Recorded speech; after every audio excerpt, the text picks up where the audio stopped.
Hello everyone, this is Study Time with Isha and today we'll be discussing about unbalanced assignment problem. So in previous video we have discussed about assignment problem, introduction to assignment problem, what assignment problem is and also we discussed two examples on assignment problem. अब वहां पर आपने पुरानी video में आपने एक चीज notice की होगी कि हमने जो दो एग्जाम्पल्स डिस्कस की वहां पर तो हमारे पास उन दोनों एग्जाम्पल्स में जो हमारे रोज और कॉलम्स थे वो बराबर थे मतलब जितने पर्सन्स उतनी ही जॉब्स। तो जहां पर ऐसी सिचुएशन हो हमारे रोज और कॉलम्स बराबर होते हैं हमारे पास 1 2 3 सपोज और यहाँ पर हमारे जॉब्स हैं A B C। तो अगर हमारे पास वर्कर्स और जॉब्स ये नंबर बराबर है तो उस केस में हम कहते हैं this is balanced problem, right. ये हमने पुरानी वीडियो में डिस्कस किया है सब। तो लेकिन अगर हमारे पास वर्कर्स कम है जॉब्स ज्यादा हैं या जॉब्स कम है और वर्कर्स ज्यादा हैं तो उस केस में हमारे रोज और कॉलम्स बराबर नहीं होंगे। फॉर एग्जाम्पल हम बोलते हैं 1 2 3 4 सपोज वी हैव 4 वर्कर्स और हमारे पास जॉब्स कम है ओनली 3 जॉब्स वी हैव। तो ऐसी सिचुएशन में this is unbalanced assignment problem, right. इसी तरह से अगर हमारी रोज कम है और कॉलम ज्यादा है तो उस केस में भी हम कहेंगे it is a case of unbalanced assignment problem. Simple. तो जहां पर रोज कॉलम्स बराबर हो that is assignment problem balanced one और जहां पर हमारे रोज कॉलम्स बराबर ना हो that is unbalanced assignment problem, right. अब प्रॉब्लम ये आती है कि जो हमारा असाइनमेंट प्रॉब्लम को सॉल्व करने के लिए हंगेरियन मेथड हम यूज करते हैं, हंगेरियन असाइनमेंट मेथड जो हम यूज करते हैं उसकी एक कंडीशन है कि उसके जितने भी स्टेप्स हैं वो हमें करने के लिए सबसे पहले अपना जो हमारा क्वेश्चन है उसमें रोज और कॉलम्स बराबर होने चाहिए। अगर वो बराबर नहीं है तो हम ये मेथड उस पर अप्लाई नहीं कर पाएंगे, ये इस मेथड की एक लिमिटेशन है। तो इसीलिए जब भी हमें कोई असाइनमेंट प्रॉब्लम गिवन होगी तो first of all we'll check कि हमारी जो रोज और कॉलम्स हैं number of rows and columns they should be equal, right. अगर वो इक्वल नहीं है तो हमें पहले उनको बराबर करना है, राइट। अब वो बराबर करने के लिए हम क्या करते हैं, अगर हमारे कॉलम कम है तो उसमें हम एक्स्ट्रा कॉलम्स ऐड करते हैं, अगर हमारी रोज कम है तो उसमें हमें एक्स्ट्रा रोज ऐड करनी पड़ती हैं, राइट। तो ये हम आगे जब एग्जाम्पल सॉल्व करेंगे तो वहां पर आपको ये क्लियर हो जाएगा। तो directly let's move on to our first example. See this is our first example. The question is solve solve the following assignment problem for optimal solution using Hungarian assignment method। ठीक है, same method हमें use करना है लेकिन यहाँ पर अब आप जो टेबल देखेंगे यहाँ पर क्या है, हमारे पास 4 वर्कर्स हैं 1 2 3 4 और हमारे पास 3 जॉब्स हैं ABC। मतलब जो हमारे नंबर ऑफ रोज हैं और नंबर ऑफ कॉलम्स हैं ये बराबर नहीं है। तो जब ये बराबर नहीं है तो हमें पहले इनको बराबर करना है। तो जब भी आपको असाइनमेंट प्रॉब्लम का क्वेश्चन आएगा so first step is always to check whether your assignment problem is balanced और नॉट। ठीक है, उसके बाद जो हमने पिछले वीडियो में सभी स्टेप्स डिस्कस किए हैं उसके बाद वो सारा प्रोसीजर स्टार्ट हो जाता है, राइट। तो जैसा हमने कहा कि अगर हमारे पास रोज कम हो तो हमें एक्स्ट्रा रोज ऐड करनी है, कॉलम्स कम हो तो हमें एक्स्ट्रा कॉलम्स ऐड करने हैं। तो जैसे यहाँ पर आप देखोगे हमारे पास कॉलम्स कम है तो हम क्या करेंगे, हमारा फर्स्ट स्टेप क्या रहेगा, हम इसमें एक कॉलम और ऐड कर देते हैं। ठीक है, तो हम इसको नाम दे देते हैं कॉलम डी। ये हमारा डमी कॉलम आ जाएगा। ठीक है, अब हमने कॉलम तो ऐड कर दिया, अब यहाँ पर क्या वैल्यूज डालें। हमें क्वेश्चन में गिवन है कि इस वर्कर को एक जॉब करने में ये कॉरेस्पॉन्डिंग ये टाइम की वैल्यूज जो बीच में पूरे मैट्रिक्स में वैल्यूज गिवन है लाइक 20 आवर्स 26 आवर्स। आपको ये ध्यान रखना है यूनिट क्या है, यहाँ पर आवर्स है। तो हम बोलेंगे कि फर्स्ट वर्कर को फर्स्ट जॉब ए करने में 20 आवर्स लगते हैं। ठीक है, थोड़ा सा यूनिट्स थोड़े से गड़बड़ आप समझ सकते हो, आप इसको एक हाइपोथेटिकल सिचुएशन लेके समझो। तो यहाँ पर हमारे पास ये वैल्यूज गिवन है। अब डी तो हमने खुद से ऐड किया है तो यहाँ पर क्या वैल्यूज ऐड करेंगे। अब हमें इस चीज को ध्यान में रखना है कि जो चीज हम खुद से ऐड कर रहे हैं वो हमारे पूरे सॉल्यूशन को इफेक्ट नहीं करनी चाहिए क्योंकि एक्स्ट्रा रो या एक्स्ट्रा कॉलम का पर्पस सिर्फ इतना है कि जो हम मेथड के स्टेप्स करते हैं वो पूरी कैलकुलेशन में हमारी गड़बड़ ना हो, सिर्फ उसको सपोर्ट करने के लिए हम एक एक्स्ट्रा कॉलम या रो ऐड करते हैं। ठीक है, तो इसीलिए इसकी सभी वैल्यूज को हम 0 एज्यूम करेंगे। ठीक है, अल्टीमेटली जो आपका सोल्यूशन आएगा उसमें ये चीज हट जाती है। ठीक है, क्योंकि 4 वर्कर्स हैं और सबको एक एक ही काम देना है, तो कोई एक वर्कर हट जाएगा आपके फाइनल सोल्यूशन से। हम 3 ही लोगों को 3 जॉब्स असाइन करेंगे। ठीक है, लेकिन इनिशियली हमें इनको बैलेंस करना है। राइट, चलिए बैलेंस एक बार हमारा हो गया। अब देखिए हमारे पास 4 वर्कर्स 4 जॉब्स हैं। तो इसके बाद हम हमारे जो हंगेरियन असाइनमेंट मेथड है इसके सभी स्टेप्स को जैसे हमने पहले सॉल्व किया है वैसे ही कंटिन्यू करेंगे। तो फर्स्ट स्टेप क्या था, रो रिडक्शन, और उसके बाद कॉलम रिडक्शन। ठीक है, तो चलिए हम ये देख लेते हैं। सी, हमारे ये जो पीछे हमने अभी मैट्रिक्स बनाया डमी ऐड करके, यही हमने यहाँ पर शो किया है। This is our dummy column. ठीक है, तो अब हमारे पास नेक्स्ट स्टेप अब क्या आ जाता है, we have to go for row reduction. तो हम यहाँ पर बना लेते हैं फिर से table rows and columns. We have 1 2 3 4 और यहाँ से we have A B C D. साथ साथ समझते जाइए, साथ साथ सॉल्व करते जाइए। ठीक है, और जहां पर लगता है कि थोड़ा आगे बढ़ गए आप वहां पर वीडियो पॉज करके सॉल्व करते जाओ और आगे आगे स्टेप समझते जाओ। ठीक है, चलिए ये हमने बना दिया। अब देखिए रो रिडक्शन के लिए हमने क्या कहा था, हमें हर एक रो में मिनिमम वाला जो एलिमेंट है उसे लोकेट करना है और उसको बाकी की सभी वैल्यूज में से माइनस करना है। ठीक है, तो अब देखिए फर्स्ट रो में हमारा सबसे छोटी वैल्यू क्या है, 0। सेकेंड रो में भी 0 है, थर्ड में भी 0 है, फोर्थ में भी 0 है। ठीक है, अब इससे होगा क्या, अगर हम फर्स्ट रो को कंसिडर करें, 0 इज द मिनिमम एलिमेंट, इसको अगर हम सभी में से माइनस करेंगे तो हमारी वैल्यू में कोई चेंज नहीं आएगा, it will remain as it is. ठीक है, तो फर्स्ट रो हमारी सेम रहेगी 20 37 26 एंड 0। उसी तरह से अगर हम सेकेंड रो में देखते हैं, वहां पर भी 0 इज द मिनिमम एलिमेंट, तो इसको भी सब में से माइनस करेंगे, it will remain the same. Similarly for third row and fourth row. तो मतलब रो रिडक्शन करने पर हमारे इस पूरे मैट्रिक्स में कोई चेंज नहीं आएगा, ये एज इट इज रहेगा। ठीक है, तो इसीलिए अब मैं यहाँ पर दोबारा नहीं लिख रही हूँ, बट आपको एग्जाम में ये स्टेप स्किप नहीं करना है। You have to mention since each row contains 0 as the minimum element, so our row reduction matrix remains the same. ठीक है, तो अब इस मैट्रिक्स पे अब हम लगाएंगे हमारा कॉलम रिडक्शन। ठीक है, तो कॉलम रिडक्शन के लिए हमें वही चीज करनी है सेम, हर एक कॉलम में से मिनिमम एलिमेंट लोकेट करना है और उसको बाकी की वैल्यूज में से माइनस करना है। ठीक है, तो चलिए हम देख लेते हैं फर्स्ट कॉलम में 20 is the minimum element, column B में 31 is the minimum element, column C में 17 इज द मिनिमम एलिमेंट, और कॉलम डी में सभी 0 हैं तो आप किसी एक 0 को सर्कल कर सकते हो। ठीक है, अब हमें 20 में सॉरी बाकी की सभी वैल्यूज में से इस 20 को माइनस करना है। सेकेंड कॉलम के लिए सभी वैल्यूज में से 31 को माइनस करना है इंक्लूडिंग इटसेल्फ। सी कॉलम में 17 माइनस करना है सब में से, और डी में तो 0 है तो ये 0 ही रहेगा। ठीक है, तो ये करने पर हमें क्या वैल्यूज मिलेंगी, चलिए साथ साथ कैलकुलेशन करते हैं, आप भी करिए और यहाँ पर मैं वैल्यूज मेंशन करती हूँ। 20 minus 20 is 0, 24 minus 20 is 4, 46 minus 20 is 26, 29 minus 20 is 9.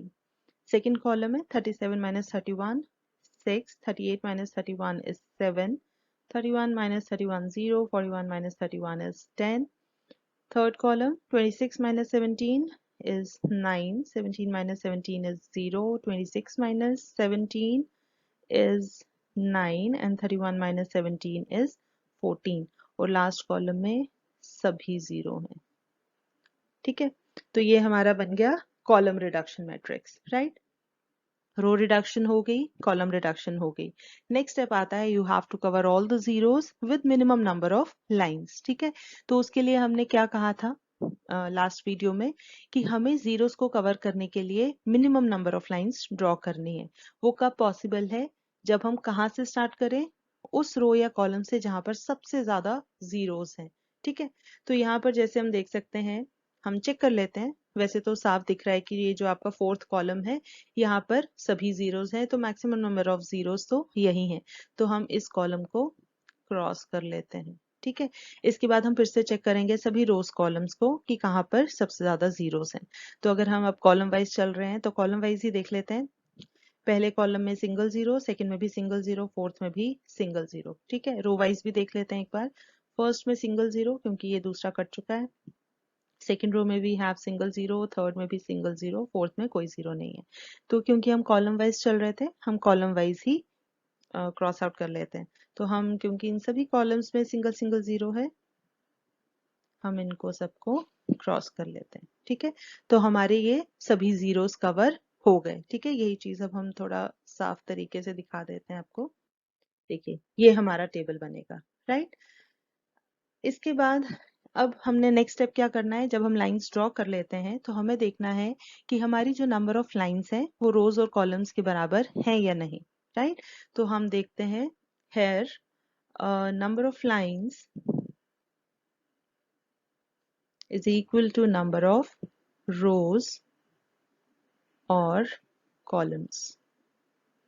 ठीक है, क्योंकि हमारे पास नंबर ऑफ लाइंस कितनी है 4 और रोज और कॉलम्स भी 4 ही हैं। ठीक है, हमने यहाँ रोज एंड कॉलम्स नहीं बोला है, क्योंकि रोज एंड कॉलम्स बोलेंगे तो 4 और 4 8 हो जाएंगे। ठीक है, तो नंबर ऑफ रोज और कॉलम्स, रोज भी 4 हैं, कॉलम्स भी 4 हैं। ठीक है, तो हमने क्या कहा था, अगर ये बराबर आते हैं therefore we have reached the stage of getting the optimal solution. तो मतलब इस स्टेज पर जब हम असाइनमेंट करेंगे तो we'll get the optimal solution. उससे ज्यादा रिवीजन पॉसिबल नहीं है। तो जितनी हमें यहाँ पर जो टाइम या कॉस्ट की वैल्यू मिलेगी उससे कम पॉसिबल नहीं है। ठीक है, तो अब हम असाइनमेंट करते हैं। असाइनमेंट कैसे करनी है हम यहाँ पर एक बार फिर से देख लेते हैं। अब यहाँ पर हमने लाइंस हटा दी हैं क्योंकि हमने देख लिया है कि इस टेबल में हमारी नंबर ऑफ लाइंस और नंबर ऑफ रोज और कॉलम्स बराबर हैं। तो असाइनमेंट करने के लिए हम हर एक रो और कॉलम को चेक करते हैं, जहां पर सिंगल जीरो होगा हम वहां पर असाइनमेंट कर देंगे। ठीक है, तो चलिए स्टार्ट करते हैं। See first row we have 2 zeros, second row we have again have 2 zeros, third row again 2 zeros, last row में we have a single zero. ठीक है, तो हम यहाँ पर असाइनमेंट कर सकते हैं। अब हमारे इस हिसाब से फोर्थ वर्कर को जॉब डी असाइन हो गई। तो इसका मतलब अब ना तो फोर्थ वर्कर को कोई और जॉब दे सकते हैं, मतलब इस रो में हम कहीं नहीं दे सकते, और ना ही हम जॉब डी किसी और को दे सकते हैं। तो इसीलिए इस कॉलम में जितने और बाकी के जीरोस होंगे हम उनको क्रॉस कर देंगे। ठीक है, उसके बाद फिर से हम चेक करते हैं और कहीं पर सिंगल जीरो है। फिर से हम देखते हैं फर्स्ट रो में अब हमारे पास एक ही जीरो रह गया, तो हम यहाँ असाइनमेंट कर देंगे। इसके कॉरेस्पॉन्डिंग ही ए वाली कॉलम देखो, ए वाली रो देखो, और कोई जीरो नहीं है। ठीक है, चलिए सेकंड रो में हमारे पास एक ही जीरो रह गया, तो असाइनमेंट कर देते हैं। इसके रो और कॉलम में भी और कोई जीरो नहीं है। फिर उसके बाद थर्ड रो सिंगल जीरो रह गया, तो चलिए चारों वर्कर्स को 4 जॉब्स असाइन हो गई, मतलब हमारा काम यहाँ पर खत्म हो गया। ठीक है, असाइनमेंट्स हैव बीन डन। उसके बाद हमें अब लास्ट में अपने सॉल्यूशन को प्रेजेंट करना है। तो वो प्रेजेंट कैसे करना है, देखिए ये फाइनल असाइनमेंट्स है हमारी, जो हमने अभी पीछे पिछली स्लाइड में की है। ये असाइनमेंट्स है 1A 2C 3B and 4D। वही हमने यहाँ पर लिख लिया है 1A 2C 3B and 4D, right. अब इसके कॉरेस्पॉन्डिंग टाइम टेकन कितना है वो हम कहाँ से देखते हैं, यहाँ तो सब 0 0 है, तो हम कहाँ से देखेंगे, जो हमें इनिशियली क्वेश्चन गिवन होगा। ठीक है, अब क्वेश्चन के बाद क्योंकि क्वेश्चन हमारा बैलेंस नहीं था, तो इसलिए जो हमने फिर बैलेंस करके बनाया था टेबल, हम वो वाला नोट करते हैं। ठीक है, तो यहाँ पर हमारा ये क्वेश्चन वाला ही है बट बैलेंस्ड वन। ठीक है, तो यहाँ पर अब हम देखते हैं 1A में वी हैव 20, वही यहाँ पर लिखा है 20। उसके बाद 2C इज 17, वही यहाँ पर लिखा है 2C 17। Then we have 3B 31, यहाँ पर लिखा है 31। और फिर 4D इज 0, वही यहाँ पर हमने लिख दिया। ठीक है, तो हमारी फाइनल असाइनमेंट्स ये सारी हैं। These are the final assignments, optimal assignments. और ये हमारा फाइनल आंसर होगा कि ओवरऑल कितना टाइम टेकन है if we assign these jobs to these particular workers. ठीक है, इनको हम एडअप कर देंगे, 20 + 17 + 31 + 0 इज 68 आवर्स। ठीक है, this is our optimal solution. ठीक है, तो I hope all the steps are clear. ठीक है, अगर कहीं पर कंफ्यूजन है आप वीडियो को रिपीट कर सकते हैं। अगर फिर भी कोई कंफ्यूजन रहता है तो आप अपनी क्वेरीज कमेंट सेक्शन में पूछ सकते हैं। ठीक है, तो ये तो हमने केस किया जहां पर हमारे पास कॉलम्स कम थे। अब हम एक एग्जांपल और डिस्कस करेंगे जहां पर हमारी नंबर ऑफ रोज कम होंगी as compare to columns. Right, चलिए तो बढ़ते हैं हम अपने नेक्स्ट एग्जांपल की तरफ। Okay, so this is our next example. For the following cost metrics, determine optimal job assignments and the cost of assignments. Right? चलिए यहाँ पर हम लिख लेते हैं। इसका मतलब ये है कि जो हमें मैट्रिक्स में गिवन है वो क्या गिवन है, we have machinists and we have jobs. A B C D machinists and jobs are 1 2 3 4 5. Okay, तो यहाँ पर हमने क्या देखा, हमारे पास रोज कम है और कॉलम्स ज्यादा हैं। तो हमें रोज को बराबर करना है, तो इसके लिए हम क्या करेंगे, एक डमी रो ऐड करेंगे। ठीक है जी, और थोड़ा सा साफ बना लेते हैं। हमें यहाँ पर एक डमी रो ऐड करनी है और हमने क्या कहा था कि इसके जितने भी हम वैल्यूज होंगे वो क्या लेंगे, सबको 0 ले लेंगे। ठीक है, क्योंकि ये हमारे ओवरऑल सॉल्यूशन को इम्पैक्ट नहीं करनी चाहिए। तो इस तरीके से पहले हम अपनी प्रॉब्लम को बैलेंस करेंगे। Right, so first step is always to check whether our assignment problem is balanced और नॉट। यहाँ पर हमारी रोज कम थी, अगर 2 रोज कम होती तो हम 2 डमीज ऐड करते, लेकिन फिलहाल हम अपने आप को लिमिट करेंगे एक ही रो या कॉलम तक, डमी रो या कॉलम तक। ठीक है, तो ये हमारी आ गई, ये जो हमने ऐड की है दिस इज डमी रो। ठीक है जी, तो चलिए डमी रो, अब हमारी ये डमी रो ऐड करने के बाद प्रॉब्लम बैलेंस हो गई। अब हमने वापस से वही स्टेप्स करने हैं जो अभी तक हमने सीखे हैं, row reduction, column reduction, zeros को कवर करना एंड ऑल। राइट, तो चलिए अब हम मूव करते हैं नेक्स्ट स्टेप की तरफ। यहाँ पर अब थोड़ा साफ दिखाया है टेबल में। Now here we have 5 rows and we have 5 columns. तो अब हमारा नेक्स्ट स्टेप क्या बनता है, row reduction. Right, row reduction के लिए हम क्या करेंगे, हर एक रो में स्मॉलेस्ट एलिमेंट लेंगे और उसको माइनस करेंगे बाकी की सभी वैल्यूज में से। तो हम पहले लोकेट कर लेते हैं हमारे सभी रोज में स्मॉलेस्ट एलिमेंट्स। राइट, देखिए फर्स्ट रो में 3 is the least cost element, second row में 8 is the smallest element, C में हमारे पास है 6 इज द स्मॉलेस्ट एलिमेंट, और डी रो में 8 इज द स्मॉलेस्ट, और ई में तो सभी जीरोस हैं तो हम किसी को भी सर्कल कर लेते हैं। ठीक है, तो अब हम इसके बाद हम रो रिडक्शन मैट्रिक्स बनाएंगे। तो यहाँ से लिख लेंगे ए बी सी डी ई, हम बार बार डमी नहीं लिखते हैं, थोड़ा कंफ्यूजन ना हो, ए बी सी डी ई, और यहाँ से वी हैव 1 2 3 4 एंड 5। ठीक है, तो रो रिडक्शन हमें करना है, 3 को माइनस करना है फर्स्ट रो के लिए बाकी के सभी एलिमेंट्स में से। सो 11 - 3 is 8, 12 - 3 is 9, 5 - 3 is 2, 3 - 3 is 0 and 9 - 3 is 6। Second row में 8 माइनस करना है सभी में से, तो 8 - 8 is 0, 12 - 8 is 4, 11 - 8 is 3, 15 - 8 is 7 and 13 - 8 is 5। Third row, अब 6 माइनस करेंगे सभी वैल्यूज में से, 6 - 6 is 0, 7 - 6 1, 10 - 6 4, 13 - 6 7, 15 - 6 is 9। D row, 8 minus करना है सभी में से, 14 - 8 is 6, 16 - 8 is 8, 12 - 8 4, 11 - 8 3, 8 - 8 0, और ई में तो सभी 0 हैं तो ये हमारा सेम रहेगा। ठीक है, so this is our row reduction matrix. ठीक है, रो रिडक्शन मैट्रिक्स के बाद नेक्स्ट स्टेप होता है, इसमें अब हमें करना है कॉलम रिडक्शन। ठीक है, तो कॉलम रिडक्शन के लिए हम देखते हैं हर एक कॉलम में मिनिमम वैल्यू और उसको माइनस करते हैं बाकी की सभी वैल्यूज में से। तो यहाँ पर अगर आप देखोगे हमारे फर्स्ट कॉलम में भी जीरोस हैं, 0 is the smallest element, second में भी हमारे पास एक 0 है, थर्ड में भी एक जीरो है, फोर्थ में भी है, फिफ्थ में भी है, एक से ज्यादा भी है, बट मतलब कहने का ये है कि क्योंकि जीरो हर एक कॉलम में है, तो अगर हम जीरो को माइनस करेंगे बाकी की वैल्यूज में से तो हमारे पूरे मैट्रिक्स में कोई चेंज नहीं आएगा, सभी कॉलम्स एज इट इज रहेंगे। ठीक है, तो आपका नेक्स्ट जो कॉलम रिडक्शन मैट्रिक्स होगा वो पूरा सेम टू सेम यही बन जाएगा। ठीक है, तो रो रिडक्शन हो गया, कॉलम रिडक्शन हो गया। फिर इसके बाद आपका नेक्स्ट स्टेप आता है, we have to cover all the zeros with minimum number of lines. ठीक है, तो हम देखते हैं कौन से रो या कॉलम में सबसे ज्यादा जीरोस है। यहाँ पर क्लियरली विजिबल है आपके फिफ्थ रो में, रो ई में सभी जीरोस हैं, तो हम पहले इसको कवर करेंगे। इसके बाद अब हम सभी रोज में चेक करते हैं कितने जीरोस हैं। देखिए फर्स्ट रो में we have a single zero, second में भी सिंगल जीरो है, थर्ड में भी सिंगल है, फोर्थ में भी सिंगल जीरो है, तो हर एक में बाकियों में सिंगल सिंगल जीरो है। तो एक बार क्रॉस आउट करने से पहले हम कॉलम्स भी चेक करेंगे कहीं उसमें एक से ज्यादा जीरो तो नहीं है। तो देखिए यहाँ पर फर्स्ट कॉलम में वी हैव टू जीरोस, दूसरे में कोई नहीं बचा, थर्ड में भी कोई नहीं बचा, फोर्थ कॉलम में we have a single zero और फिफ्थ में भी सिंगल जीरो। ठीक है, तो रोज में तो सब में सिंगल जीरोस थे, बट कॉलम में, एक कॉलम में हमारे पास दो जीरोस हैं, तो हम पहले इसको कवर करेंगे।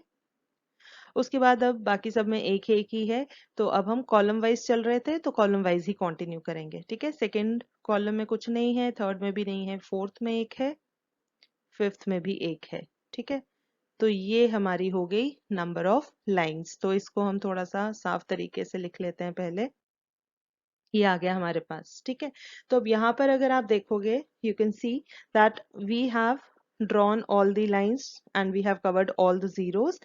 तो नेक्स्ट स्टेप अब क्या है, we have to check whether this number of lines we have drawn it is equal to number of rows और कॉलम्स और नॉट। ठीक है, तो अगर तो बराबर होगा तो सोल्यूशन इज ऑप्टिमल, हम असाइनमेंट करेंगे। लेकिन यहाँ पर देखिए हमारे रोज और कॉलम्स 5 हैं और रोज हमारी चार, सॉरी जो हमने लाइंस ड्रॉ की हैं वो 4 ही हैं, तो इसका मतलब अभी हम ऑप्टिमल सोल्यूशन तक नहीं पहुंचे हैं। ठीक है, तो ये चीज हमें मेंशन करनी है कि हेयर नंबर ऑफ लाइंस, ये हमारे 4 हैं, it is not equal to number of rows और कॉलम्स जो कि कितने हैं, 5। ठीक है, तो since this is not equal therefore no optimal solution यहां तक। ठीक है, तो इस स्टेप तक we have not reach to the stage of getting an optimal solution. तो यहाँ पर अब हमें मॉडिफिकेशन करने की जरूरत है, जैसा कि हमने लास्ट वीडियो में सीखा था। ठीक है, तो वो मॉडिफिकेशन हम कैसे करते हैं, देखिए यही चीज हमने फिर से यहाँ पर लिखी है। मॉडिफिकेशन करने के लिए हम क्या करते हैं कि जो जितने भी अनकवर्ड एलिमेंट्स हैं, अनकवर्ड मतलब जिन जिन वैल्यूज के ऊपर कोई लाइन ड्रॉ नहीं हुई है, वो कौन से हैं। देखिए first row, sorry first column तो पूरा क्रॉस हो रखा है, फोर्थ और फिफ्थ भी पूरा क्रॉस हो रखा है। ठीक है, हमारे पास बचा ये जो सेकंड और थर्ड कॉलम है, इसमें पहली 4 रोज। ठीक है, ये सारी वैल्यूज मैं थोड़ा हाईलाइट करती हूँ। ये वाला पोर्शन जो है आपका, दिस पोर्शन, ये पूरा पोर्शन अनकवर्ड है, इसके अलावा बाकी सभी एलिमेंट्स कवर हो चुके हैं। ठीक है, तो हमें क्या करना है, इन अनकवर्ड एलिमेंट्स में we have to locate the smallest element. ठीक है, स्मॉलेस्ट एलिमेंट कौन सा है, यहाँ पर we have 1, 9 2 4 3 1 4 8 4, 1 is the smallest element. ठीक है, इस स्मॉलेस्ट एलिमेंट को हमें क्या करना होता है, जितने अनकवर्ड एलिमेंट्स हैं उसमें से हम 1 माइनस करते हैं, जिनके ऊपर पॉइंट ऑफ इंटरसेक्शन है, पॉइंट ऑफ इंटरसेक्शन पे हम ये स्मॉलेस्ट एलिमेंट को ऐड करते हैं। ठीक है, तो पॉइंट ऑफ इंटरसेक्शन कहाँ कहाँ पर है, एक इस 0 पर, पहले कॉलम में अगर देखो बाकी सब पर सिंगल लाइन है, यहाँ पॉइंट ऑफ इंटरसेक्शन है।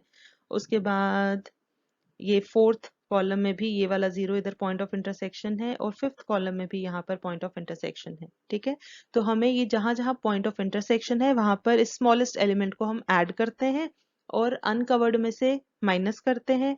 जहां पर सिंगल लाइन है उनको हम नहीं छेड़ते, वो एज इट इज वैल्यूज रहती हैं। ठीक है, तो ये 3 चीजें आपको याद रखनी है, अनकवर्ड एलिमेंट्स, स्मॉलेस्ट वाला देखो और उन सब में से उस स्मॉलेस्ट एलिमेंट को माइनस कर दो, पॉइंट ऑफ इंटरसेक्शन पे उसको ऐड कर दो, और जहां सिंगल लाइन है उसको एज इट इज रहने दो। ठीक है, तो हमारे पास क्या बन जाएगा, देखिए यहाँ लिख लेते हैं ABCDE, और यहाँ पर हमारा है जॉब्स 1 2 3 4 एंड 5। ठीक है। तो हम क्या करते हैं, जहां पर तो सिंगल सिंगल लाइन है पहले वो लिख ही लेते हैं। देखो पहले कॉलम में 8 0 0 6 ये सेम रहना है। फिर फोर्थ कॉलम में आपका 0 7 7 3 ये सेम रहना है। और फिफ्थ में 6 5 9 0 ये सेम रहना है। बाकी चेंज होंगी वैल्यूज। ठीक है, कैसे चेंज होंगी, जो पॉइंट ऑफ इंटरसेक्शन हमने ये लोकेट किए हैं ना, अच्छा ये वाला जो लास्ट रो में भी है ये 2 0 ये भी सेम रहना है क्योंकि इन पे भी सिंगल लाइन है, राइट। तो पॉइंट ऑफ इंटरसेक्शन है पहले कॉलम में लास्ट 0 0 प्लस 1 स्मॉलेस्ट एलिमेंट 1 है वो ऐड करना है। उसके बाद फोर्थ कॉलम में भी है यहाँ 0 प्लस 1 और फिफ्थ में भी 0 प्लस 1। ठीक है, अब हमारे पास बच गए अनकवर्ड एलिमेंट्स। अनकवर्ड एलिमेंट्स में उन सभी वैल्यूज में से क्या माइनस करना है, दिस स्मॉलेस्ट एलिमेंट 1। तो 9 minus 1 is 8, 2 minus 1 is 1, 4 minus 1 is 3, 3 minus 1 2, 1 minus 1 0, 4 minus 1 3, 8 minus 1 7 and 4 minus 1 3। तो हमारा बन गया ये मैट्रिक्स। ठीक है, ये मैट्रिक्स बनने के बाद फिर हम क्या करते हैं, फिर से लाइंस ड्रॉ करते हैं जीरोस को कवर करने के लिए। ठीक है, तो जीरोस को हम फिर से कवर करेंगे और फिर से चेक करेंगे हमारी लाइंस और कॉलम्स बराबर हुए या नहीं। ठीक है, तो हम यहाँ नेक्स्ट स्टेप में कर लेते हैं। यहाँ पर अब ये पूरा मैट्रिक्स फिर से बना लिया है, तो अब हम यहाँ पर लाइंस ड्रॉ करते हैं। तो लाइंस ड्रॉ करने के लिए अब हम क्या करेंगे, फिर से हम चेक करते हैं रोज कॉलम्स जीरोस मैक्सिमम कहाँ पर हैं। ठीक है, देखिए first row single zero, second में भी है सिंगल जीरो, थर्ड में 2 जीरो हैं, फोर्थ में सिंगल जीरो है, फिफ्थ में 2 जीरो है। मतलब अभी तक हमारे पास मैक्सिमम नंबर ऑफ जीरोस 2 हैं। ठीक है, कॉलम वाइज भी चेक कर लेते हैं कहीं 2 से ज्यादा जीरोस तो नहीं है। First column 2 zeros, second column single zero, sorry 2 zeros, third में भी सिंगल जीरो है, फोर्थ में सिंगल है, फिफ्थ में भी सिंगल है। ठीक है, तो मतलब 2 से ज्यादा जीरोस कहीं पर भी नहीं है। तो हम अब रो वाइज ही स्टार्ट कर लेते हैं। फर्स्ट में, सेकंड में, थर्ड में 2 जीरोस थे, हम थर्ड को पहले कवर करते हैं। उसके बाद फिफ्थ वाली में भी 2 जीरो से इसको कवर कर लेते हैं। ठीक है, अब रो वाइज हमारे पास हर एक में एक एक जीरो है और कॉलम वाइज भी एक एक जीरो है, तो हम रो वाइज ही क्रॉस कर लेते हैं। ये भी हो गया, सेकंड भी हो गया और फोर्थ वाला भी हो गया। ठीक है, अब हम फिर से चेक करते हैं कि हमारी नंबर ऑफ लाइंस बराबर है या अभी भी बराबर आई या नहीं। तो देखिए हमारे पास 5 लाइंस है, मतलब नंबर ऑफ लाइंस 5 है। It is equal to number of rows और कॉलम्स, ये भी 5 है। ठीक है, तो इसका मतलब अब हम उस स्टेज पर पहुंच गए जहां पर हमें ऑप्टिमल सॉल्यूशन मिल जाएगा और हम असाइनमेंट्स कर सकते हैं। ठीक है, तो अब हम असाइनमेंट भी कर लेते हैं। असाइनमेंट कैसे करेंगे, हमने सिंगल सिंगल जीरोस लोकेट करने हैं। ठीक है, तो सिंगल जीरो देखिए आपका कहाँ कहाँ पर है। पहली रो में देखिए सिंगल जीरो है, उसके बाद हम इसके कॉरेस्पॉन्डिंग रो कॉलम में देखते हैं कोई और जीरो नहीं है। सेकेंड रो में we have a single zero, लेकिन इसके वाले कॉलम में एक जीरो है, इसको क्रॉस करते हैं। उसके बाद थर्ड रो में भी सिंगल जीरो, इसको असाइनमेंट करते हैं। इसके कॉरेस्पॉन्डिंग कॉलम में नीचे एक जीरो है, इसको क्रॉस कर देंगे। उसके बाद डी के कॉरेस्पॉन्डिंग ये फिफ्थ डी रो में भी एक ही जीरो है और इसके कॉरेस्पॉन्डिंग और कोई रो कॉलम में जीरो नहीं है और फिफ्थ रो में एक जीरो है। तो ये हमने कर दी असाइनमेंट्स। ठीक है, तो ये असाइनमेंट्स हमारी होगी, these are the optimal assignments. और फिर अब हमें फाइनल सॉल्यूशन अपना प्रेजेंट करना है। तो फाइनल असाइनमेंट्स हम यहाँ पर शो करते हैं। देखिए यहाँ पर ये हमारी आ गई फाइनल असाइनमेंट्स। हमने असाइन किया है ए को 4, बी को 1, सी को 2, डी को 5 और ई को 3। ठीक है, तो हमने यहाँ पर नीचे देखिए टेबल जो बना है उसमें वही लिखा है A4, B1, C2, D5 and E3। ठीक है, अब इसके कॉरेस्पॉन्डिंग हमने कॉस्ट कहाँ से लिखनी है, जो हमारा इनिशियल क्वेश्चन गिवन है। और क्योंकि क्वेश्चन में वो हमारा बैलेंस्ड नहीं था, तो इसीलिए जो हमने उसको बैलेंस करके टेबल बनाया था हम वो वाला कंसिडर करेंगे। तो ये क्वेश्चन जो बैलेंस्ड वाला है हमने वो ले लिया जहां पर हमने डमी ऐड किया हुआ है, डमी रो। राइट। तो हम यहाँ पर देख लेंगे A4 के कॉरस्पॉन्डिंग है 3, हमने यहाँ पर लिखा। फिर B1 है 8, देन C2 इज 7, वो यहाँ पर लिख लिया नीचे टेबल में। फिर D5 इज 8, वो यहाँ पर लिख लिया। और E3 है 0, वो यहाँ पर लिख लिया। ठीक है, तो हम इन सभी को ऐड कर लेते हैं, ये हमारा टोटल आ गया 26 रुपीज। ठीक है, तो ये वर्कर जॉब वाली हमारी आ गई ऑप्टिमल असाइनमेंट्स, और जो लास्ट में हमें ऑप्टिमल कॉस्ट कैलकुलेट करनी थी वो आ गई ये। तो this is our final solution, right. तो चलिए इसी के साथ हमारा अनबैलेंस्ड असाइनमेंट प्रॉब्लम वाला case is over. I hope आपको यहाँ पर सारी चीजें अच्छे से समझ आई होंगी। अगर कहीं पर कोई डाउट आता है तो आप वीडियो को पॉज कर करके हर एक स्टेप फिर से प्रैक्टिस कर सकते हैं। और ये इन सब के बाद भी अगर कोई डाउट आता है, कोई भी क्वेरी है, तो आप कमेंट सेक्शन में आप वो चीज़ पूछ सकते हैं। तो इसी के साथ अगर आपको ये वीडियो पसंद आई हो तो इसे प्लीज़ लाइक ज़रूर करें, और अगर आपकी कोई क्वेरीज़ हैं तो आप कमेंट सेक्शन में पूछ सकते हैं। और अगर आपको लगता है कि ये वीडियोस आपके कोई फ्रेंड्स या स्टूडेंट्स के लिए हेल्पफुल हो सकती है तो उनके साथ शेयर ज़रूर करें। और हाँ, सब्सक्राइब करना ना भूलें। तो नेक्स्ट लेक्चर में हम आपके लिए लेकर आएंगे एक और special case for assignment problem. तब तक के लिए टेक केयर, बाय बाय।